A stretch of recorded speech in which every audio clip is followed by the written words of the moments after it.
Hello, it's your friend Phil here, project management trainer and coach. How do you ace the PMP exam questions about ITTOs?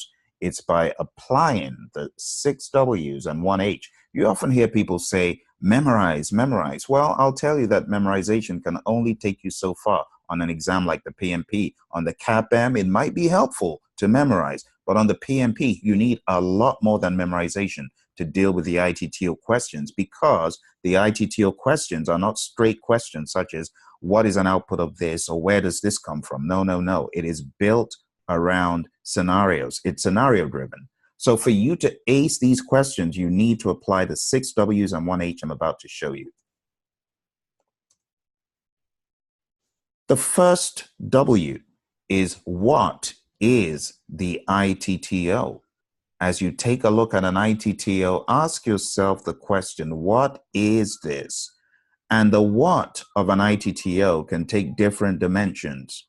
Is it an input? Is it a tool and technique? Is it an output? If you don't know pinpoint precise that a tool and technique is a tool and technique, or even more precisely, that a particular item is a technique versus a tool, or is an input versus an output, it could be troublesome on certain questions. So know in totality what the ITTO is, distinguish it from a process, from an input, from an output, if it is indeed a tool or technique. And even more specifically, know what the meaning of technique is versus tool. Know what an input is versus an output and why. You got to know this really well before you take your exam.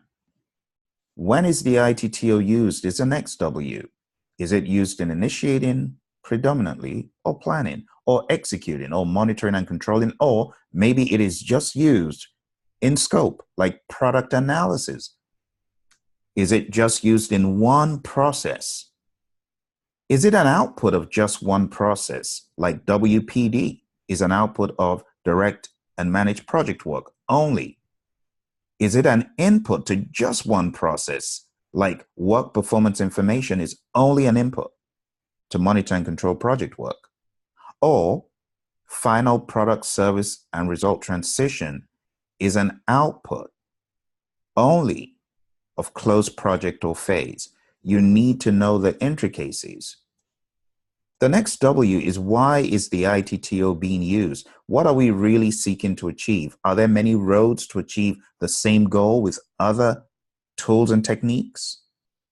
What is so unique about this output? Is it an output of many places? But more predominantly, the tools and techniques are troublesome on the exam because you need to know where and why and when it's being used. Does this make sense as to why cramming is not the answer? Why is the ITTO being used? This needs to be answered by you, the exam taker. Know the relevance of the tools and techniques in particular. This, the why, is all about the tools and techniques predominantly. The next W is, where is the ITTO being used? Again, the tools and techniques are very troublesome. I can guarantee you, if you test yourself on page 686 to 693 or 694, you'll find gaps that need to be closed as far as where those unique tools and techniques are being used, or where are those grouped tools and techniques being used? How many processes? The tables on page 686 of the PMBOK guide will help you know that. And then again, which process does the ITTO, now this is more about the inputs and outputs, which process or processes do those inputs or outputs go to? You see the theme? We can segregate the ITTOs into inputs and outputs, or tools and techniques, or just inputs, or just outputs.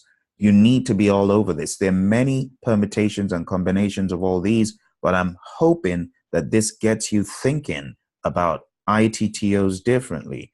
The next W, who is responsible for the ITTO? project manager, project team member, project sponsor? Who?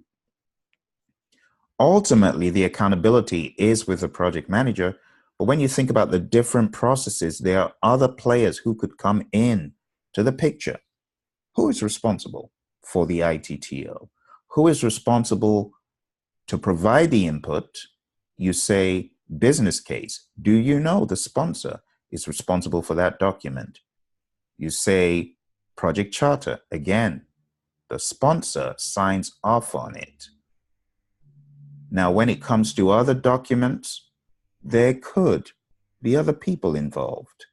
When you talk about the professionals working with you, they could be involved as well.